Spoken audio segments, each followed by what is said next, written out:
This is Naresh. First of all, let me introduce to you myself.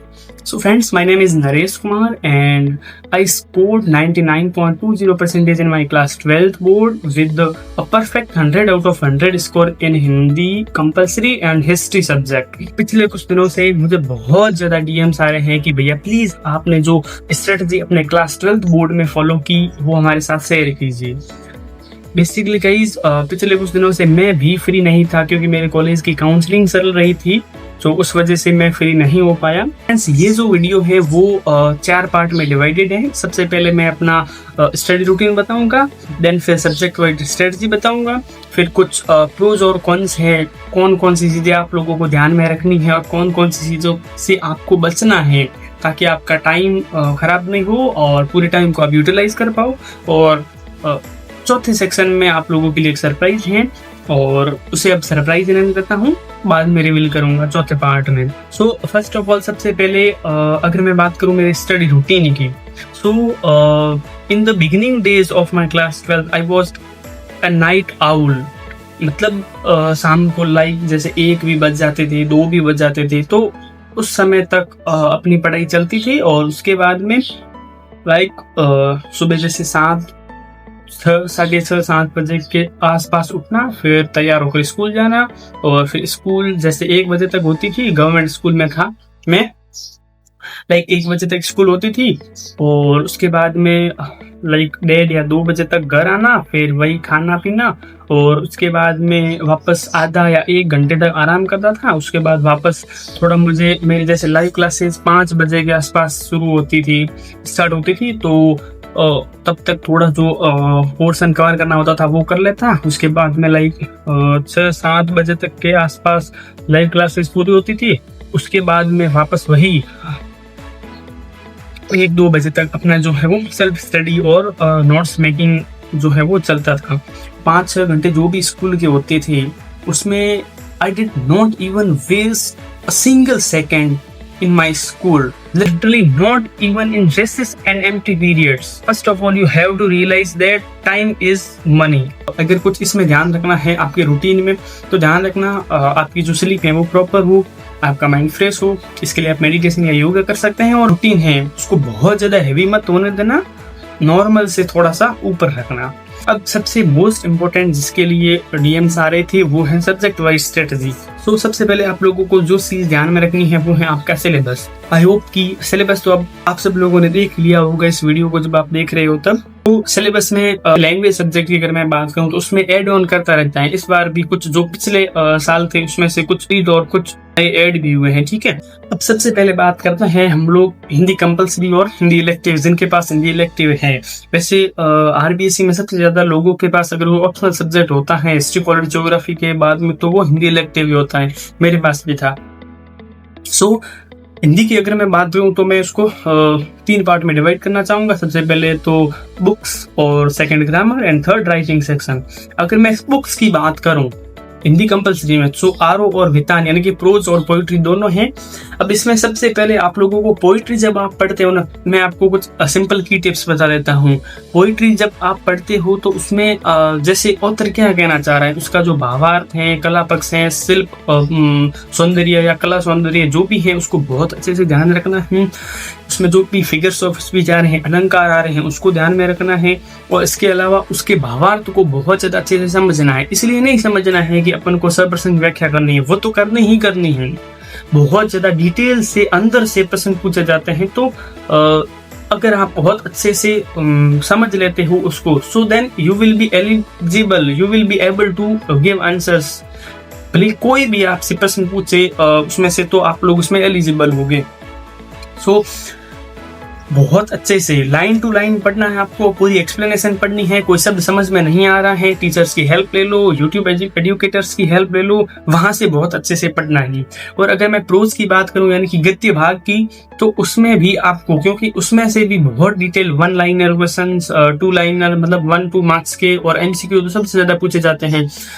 और पिछली बार का जो हमारा पेपर था हिंदी कंपल्सरी का, वो बहुत मतलब एमसीक्यू इतने डिटेल्ड वे में पूछे गए थे, आप पूछो मत। मतलब जो बहुत अच्छे से उसको डिटेल लाइन बाय लाइन जब आपको टीचर्स क्लास में पढ़ा रहे होते हैं या फिर जहां से भी आप पढ़ रहे हो वहां से लाइन टू लाइन पेंसिल हाथ में रखो और जैसे जो टीचर्स लाइन पढ़ा रहे हैं उसके नीचे जो इंपॉर्टेंट लगे अंडरलाइन कर दो, जहां पर आपको समझ नहीं आ रहा है उसको अंडरलाइन करके समझने की कोशिश करो। क्योंकि बहुत ज्यादा बच्चे होते हैं जो लैंग्वेज सब्जेक्ट को नेग्लिजेंस कर लेते हैं, because these subject will actually decide your percentage. ठीक है, सो ये तो बात होगी बुक्स की। और इसके अलावा ऑथर इंट्रोडक्शन यानी लेखक परिचय तो आप लोगों को सब में करना ही करना है, वो तो ऑब्वियसली बात है, पूछने वाली बात नहीं। और करना किस तरीके से है वो मैं आपको जब सरप्राइज बताऊंगा ना उसमें बताऊंगा किस तरीके से करना है 4th सेक्शन में। ठीक है, अब उसके बाद ग्रामर की बात करूं, सो अगर मैं ग्रामर की बात करूं ना उसमें से आप कुछ भी फॉलो कर सकते हो जो आपको रिलायबल सोर्स लगे। मैं पर्सनली 2 चीजें रिकमेंड करूंगा। एक तो RBSC की बुक आती है 9 to 12 की ग्रामर की, एक तो वो फॉलो कर लो, वो ऑथेंटिक सोर्स है उसके लिए। और सेकंड चीज है 4th सेक्शन में जो मैं आपको सरप्राइज देने वाला हूँ ना उसमें मैं आपको मेरे नोट्स ही देने वाला हूँ, यही सरप्राइज है। मैं रिवील तो नहीं करना चाहता था पर एनीवे कोई नहीं। तो उसमें मैंने मैंने फॉलो किया ना वो सारे मैंने प्रोवाइड कर दिए हैं, वो भी इनफ होंगे आपके लिए। ठीक है, उसके बाद में अगर मैं राइटिंग सेक्शन की बात करूं तो वो भी मैंने मेरे नोट्स में दे दिया है। इसके अलावा आप लोगों को कोई देखने की जरूरत नहीं है। और हिंदी इलेक्टिव का भी वही जो मैंने आपको हिंदी कंपलसरी का बताया वही फॉलो करना है। और इसके लिए मैंने कौन कौन से सोर्सेज फॉलो किए थे, अगर मैं बात करूं कि हमारे जो स्कूल टीचर थे हिंदी के वो मतलब जैसे इलेक्शन में उनकी ड्यूटीज आ गई थी तो वो इतने फ्री थे नहीं, तो वो अपना कोर्स पूरा करा नहीं पाए। तो मैंने कहाँ से किया था, सबसे पहले तो उत्कर्ष से ऑब्वियसली बात है, जो जितने भी गद्य भाग थे वो मैंने ऑब्वियसली बात है उत्कर्ष से किए थे। उसके अलावा मैं आपको 2 सोर्स और बता रहा हूँ। एक तो ई कक्षा चैनल है मिशन ज्ञान का, राजस्थान सरकार का ही है, बहुत अच्छे टीचर हैं। हिंदी के लिए बात करूँ, इंग्लिश के लिए बात करूँ और हिस्ट्री के लिए बात करूँ, इन तीनों के लिए बहुत अच्छे टीचर्स वहां पर हैं। और लिटरली मैंने पूरी हिंदी और पूरी इंग्लिश वहीं से पढ़ी थी। और दूसरा आप प्रेफर कर सकते हो हिंदी अध्यापक को, बहुत अच्छा पढ़ाते हैं, वो कम टाइम में पूरा चैप्टर जो है वो एक्सप्लेन कर देते हैं। सो ये तो होगी हिंदी दोनों की बात। और हिंदी को आपको स्टार्टिंग से पढ़ना है, जितना वेटेज आप बाकी सब्जेक्ट को दे रहे हो उतना ही आपको हिंदी को देना है। बिकॉज अगर आप हिंदी के ऊपर अगर अभी नेग्लिजेंस करोगे तो अगर अभी आप टालते रहोगे तो बाद में आपको इसकी प्रॉब्लम होगी। ठीक है, so now let's come to the most important part of this video and that's English.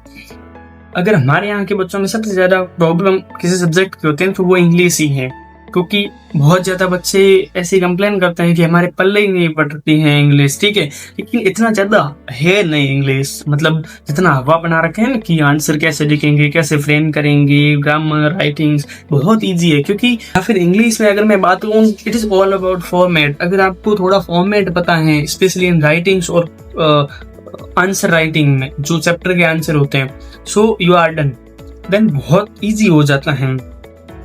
अब अगर मैं इसको भी मैं 3 पार्ट में डिवाइड करूंगा, बुक्स, राइटिंग्स एंड ग्रामर।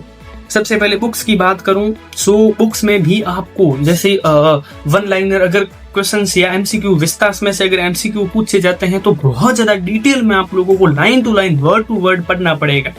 अब विस्तार की सबसे पहले मैं बात करता हूं तो आप उसको 2 तरीके से पढ़ना। ठीक है, एक तो लाइन टू लाइन, जैसे ताकि कोई भी एमसीक्यू आए तो उसमें आप बता पाओ, लाइक कोई भी फिगर्स हो गया, कलर हो गया, कोई इवेंट हो गया, डेट हो गया। सो मोस्टली एमसीक्यूज यहीं से बनते हैं। ठीक है, उसके बाद में आप पूरे चैप्टर को जब पढ़ते हो ना तो बहुत अच्छे से लाइन टू लाइन तो पढ़ना ही है, line to line word to word. इसके अलावा आपको उसकी पूरी स्टोरी पता होनी चाहिए, हिंदी में भी और इंग्लिश में भी। हिंदी में तो आपको समझने के लिए भी हाँ इस चैप्टर में ऐसा ऐसा हुआ था, और इंग्लिश में ताकि इंग्लिश में एक समरी पता होनी चाहिए ताकि आप अगर उसका कोई भी क्वेश्चन आए तो उसको फ्रेम करके लिख सको। लेकिन अगर मैं बात करूं विस्तार के 4th चैप्टर की द एनिमी की, तो वो स्टार्ट कहाँ से होता है, डॉक्टर सदाओ टॉकी जो है उसके होम के जो डिस्क्रिप्शन है उनके घर के वर्णन से कि वहां घर है, फिर वहां से स्टार्ट होते होते होते लगभग 19 से 25 पेज का वो चैप्टर है। लास्ट में जहां पर खत्म होता है वहां पर उसको आप सेक्शन में डिवाइड कर दो। सबसे पहले उनके घर का वर्णन कैसे दिए हुए हैं कि उनका घर कहाँ है, कोस्ट के पास में है, कैसे है, कैसा घर है, उसके बाद में ऐसा ऐसा। तो जो पहले पेज में पहला सेक्शन है उसमें आप लोग जितने भी कीवर्ड्स हैं उनको देख लो, देखो कि बुक में सेंटेंस कैसे लिखा हुआ है, तो उसको बहुत अच्छे से देखकर समझकर फिर आप अपने मन में मेडिटेट करो कि हाँ ऐसा था ऐसा था। अब इसमें आप आंसर लिखने के लिए 2 तरीके फॉलो कर सकते हो। एक तो है बुक का तरीका, बुक में देख लो कि किस तरीके से लिखा हुआ है, उसको थोड़ा सा अपने हिसाब से लिख दो, और दूसरा है अपने आप से खुद से सेंटेंस फ्रेम करो। और मैं दूसरे तरीके को प्रेफर करूंगा और यही तरीका मैंने फॉलो किया था। मुझे इतनी ज्यादा प्रॉब्लम नहीं थी इंग्लिश में। सबसे पहले तो आप लोगों को इसमें जो चीज आनी चाहिए वो है सेंटेंस को फ्रेम करना। अब मुझे पता है आप में से बहुत सारे ऐसे स्टूडेंट्स होंगे जिनको सेंटेंस फ्रेम करना नहीं आता है, सो उसके लिए भी मेरे पास एक सॉल्यूशन है, और वो सॉल्यूशन है डियर सर की एक प्लेलिस्ट है, उसका जो लिंक है वो मैं डिस्क्रिप्शन में दूंगा, वो आप पूरी देख लेना, क्योंकि उसमें सारी की सारी वोकैब सर ने करवा रखी है, ग्रामर करवा रखी है, सेंटेंस को कैसे फ्रेम करना है वो सब करवा रखा है। सो वो वहां से हो जाएगा। उसके बाद में चैप्टर को समझकर और उस चैप्टर को समझकर उनके कीवर्ड का यूज करते हुए जब आपको इवेंट पता होगा तो आप बहुत आराम से उस सेंटेंस को फ्रेम कर पाएंगे और आंसर को लिख पाएंगे। ठीक है, ये हो गया। विस्तास को पूरी इसी तरीके से पढ़ना, और जो फ्लेमिंगो है उसमें से आप लोगों को एमसीक्यू पर ध्यान नहीं देकर बड़े वाले प्रश्न पर जो 3 और 4 मार्क्स के होते हैं उन पर ध्यान देना है। ठीक है, और एक one of the most important thing and that's character sketch. सारे चैप्टर के जितने भी कैरेक्टर स्केच आपसे हो सकते हैं वो करने ही करने, ऑब्वियसली बात है। 1 से 2 प्रश्न तो उसमें से पूछे जाते हैं। पोइट्री को प्रोज से थोड़ा अलग करके पढ़ा जाता है, जैसे कि प्रोज में कोई हिडन मीनिंग नहीं होती है, लेकिन पोइट्री में सबसे ज्यादा हिडन मीनिंग्स ही होती हैं, अपन को वहां से इंटरप्रेट करना होता है। पोइट्री का जो एक्सप्लेनेशन है वो आप लोगों को ध्यान में रखना है कि हाँ इसमें ऑथर क्या कन्वे करना चाहता है, क्या मैसेज कन्वे करना चाहता है, उसकी सेंट्रल थीम क्या है। अगर सेंट्रल थीम आपको पता होगी तो आप एक्सप्लेनेशन भी आराम से लिख पाओगे और उसकी जो क्वेश्चन आंसर्स है वो भी आराम से लिख पाओगे। ठीक है, so that was all about poetry. And उसके बाद बात करूँ मैं ग्रामर की। सो ग्रामर के मैं मेरे नोट्स दे दूंगा आपको, अगर अच्छे लगे तो वहां से देख लेना। वैसे वो इतने वेल ऑर्गेनाइज नहीं है, ग्रामर का आप अपने हिसाब से देख लेना, मुझे ऐसा कोई सोर्स लगा नहीं। हाँ, श्रवण सर से आप अगर चाहो तो कर सकते हो। ठीक है, अब बात आती है राइटिंग सेक्शन की। सो राइटिंग सेक्शन के लिए आप लोगों को के पास में पहले नोट्स या फिर है तो उसको फॉलो कर सकते हो। अगर किसी के पास नहीं है तो मैं मेरे नोट्स दे दूंगा। दैट्स लिटरली वो बहुत इनफ है, मतलब मैंने बहुत अच्छे से उसको बनाया तो वो इनफ है। So that was all about English. उसके बाद में history, political science and geography. Geography मेरे पास थी नहीं तो उसके लिए मेरे पास थोड़ा एक्सपीरियंस है नहीं। हिस्ट्री और पॉलिटी के लिए मैं बता देता हूँ। अगर आप राजस्थान बोर्ड और हिंदी मीडियम से हो ना, लिटरली बता रहा हूँ, उत्कर्ष से बेटर ऑनलाइन प्लेटफॉर्म आपको मिल ही नहीं सकता है। शीतल मैम और सुरेश भाटी सर बहुत अच्छा पढ़ाते हैं, मैंने पूरा मैम उन पर कंप्लीटली रिलाई था। ठीक है, अब एनसीईआरटी को कैसे पढ़ना है, ठीक है, मैं आपको बता देता हूँ कि कैसे आप एनसीईआरटी को गो थ्रू कर सकते हैं। सबसे पहले तो लाइन टू लाइन, एक भी बॉक्स, एक भी आपको जो पिक्चर दे रखी है उसको नहीं छोड़ना है, लाइन टू लाइन करना है। उसकी पूरी की पूरी चैप्टर की स्टोरी क्या, कहाँ से स्टार्टिंग टू एंड तक पूरा पता होना चाहिए। इसके अलावा जो बड़े क्वेश्चंस हैं वो मैंने आपको पहले भी बताया है कि उसकी हेडिंग्स याद कर लो और फिर वहां से बुक से जो कीवर्ड्स हैं उसको उठाकर अपने हिसाब से आंसर लिख दो। ठीक है, और इसके अलावा most important part, don't skip timeline. जो काल रेखा होती है उसको बिल्कुल भी स्किप मत करना। तो let's come to the third part and that is extra information.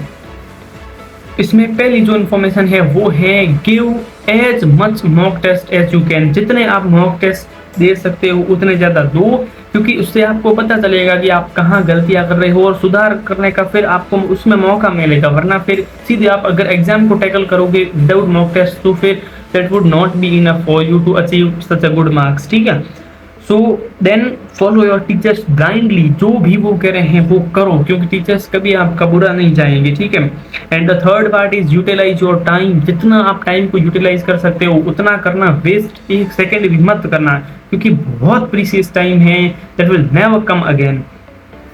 ठीक है, और चौथा पॉइंट है डिस्ट्रैक्शन। बहुत ज्यादा बच्चे अभी इस जाल में फंसे हुए हैं। सो प्लीज अभी जो 1 साल है इसको डेडिकेट कर दो अपनी लाइफ का 12th क्लास के लिए। डिस्ट्रैक्शन से यार प्लीज दूर ही रहना, ये मोबाइल, टीवी और जो भी है इसे दूर ही रहना जितना हो सकता है उतना। 5वां पॉइंट है कि फॉलो वन रूटीन। एक ही रूटीन को फॉलो करना। अगर आप नाइट आउल हो तो वही बने रहना। जैसे आपका ये रूटीन है कि कभी 12 बजे तक पढ़ लिया, कभी 10 बजे पढ़ गए, सुबह 7 बजे उठ गए, कभी 4 बजे उठ रहे हो, तो फिक्स रूटीन अगर आपका नहीं होगा तो उस हिसाब से आपके न्यूरॉन्स भी विकसित नहीं होंगे, तो वो सेट बैठेगा नहीं फिर, ठीक है। 6th पॉइंट है वो है कि जो बच्चे CUET का एग्जाम देना चाहते हैं, CUET stand for common university entrance test, जो बड़ी यूनिवर्सिटीज हैं उसमें एंट्रेंस के लिए टेस्ट होता है। उसमें बेसिकली होता है क्या है कि एक लैंग्वेज होता है और 3 डोमेन होता है मैक्सिमम। अगर आप DU को टारगेट कर रहे हो तो उसमें आपको एडमिशन मिल जाएगा। सो डोमेन जब आप पढ़ रहे हो हिस्ट्री, पॉलिटिक्स, ज्योग्राफी, तो उसको बहुत अच्छे से ध्यान रखना है, लाइन टू लाइन पढ़ना है। जो नीले, हरे, पीले, काले बॉक्स हैं उनको भी ध्यान में रखना है, क्योंकि वहीं से सबसे ज्यादा क्वेश्चन आते हैं। और काल रेखा को बिल्कुल मत भूलना है, ठीक है। और CUET की लैंग्वेज की प्रिपरेशन भी आप साथ साथ में करते रहना। Like if you are opting English, so then do prepare at least 10 to 15 new words daily. और अगर आप हिंदी ले रहे हैं तो भी आप मतलब 10 से 15 जो विलोम या पर्यायवाची जो भी आप कर सकते हो वो जरूर करना है, ठीक है। So let's come to the 4th part. और ये मैंने आप लोगों को स्टार्टिंग में कहा था सरप्राइज है, पर इस सरप्राइज को मैंने पहले ही ब्रेक कर दिया, कोई नहीं। अब आपको यहाँ पर एक QR कोड नजर आ रहा होगा। इस QR कोड को आप जैसे स्कैन करोगे तो आपको एक फोल्डर मिलेगा। उस फोल्डर में मैंने मेरे जितने भी नोट्स थे, चाहे वो इन 5 सब्जेक्ट्स के हो, मेरी टॉपर कॉपी हो, कोई भी, सारे के सारे, चाहे मैप हो, everything that I followed in my class 12, वो सारा मैंने यहाँ प्रोवाइड कर रखा है। सो एक बार आप इसको जरूर गो थ्रू करना ताकि आपको थोड़ी उससे हेल्प मिल जाएगी। आज के लिए बस इतना ही। If you have any query, so please do let me know in comment section. I will absolutely reply your comments, and yeah.